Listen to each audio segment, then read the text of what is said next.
সন্ত্রাসীদের কালো হাত হবে না, টাকা পাচ্ছে হবে না।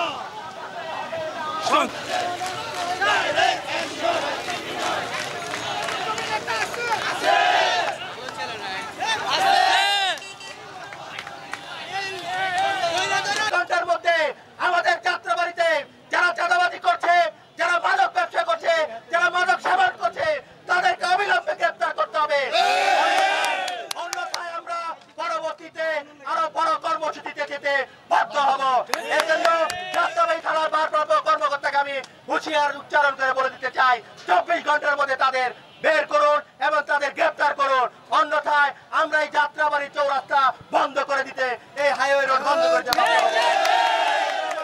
আজকে আমাদের এই ঢাকা 5 আসনের মাটিও মানুষের নেতা নবীউল্লাহ নবীর নেতৃত্বে আমরা এই মিছিলে যারা এসেছি সবাইকে ধন্যবাদ জানিয়ে এবং শুভেচ্ছা জানিয়ে, আমরা কোনো মত সৃষ্টি করতে চাই না, আমরা কোনো চাঁদাবাজকে ধরতে চাই না। চাঁদাবাজ ধরবে প্রশাসন, চাঁদাবাজ ধরবে প্রশাসন, আমরা না। আমরা প্রশাসনকে বলেছি চাঁদাবাজ ধরতে, আমরা চাঁদাবাজ ধরবো না। নিজ দায়িত্বে নিজ হাতে আমরা আইন তুলে নিব না। সবাইকে ধন্যবাদ। বাংলাদেশ জিন্দাবাদ, বাংলাদেশ জাতীয়তাবাদী দল জিন্দাবাদ। শহীদ রাষ্ট্রপতি জিয়া রহমান অমর হোক, দেশনেত্রী বেগম খালেদা জিয়া দীর্ঘজীবী হোক, তারুণ্যের অহংকার দেশ নায়ক তারেক রহমান জিন্দাবাদ, জিন্দাবাদ। সবাইকে ধন্যবাদ।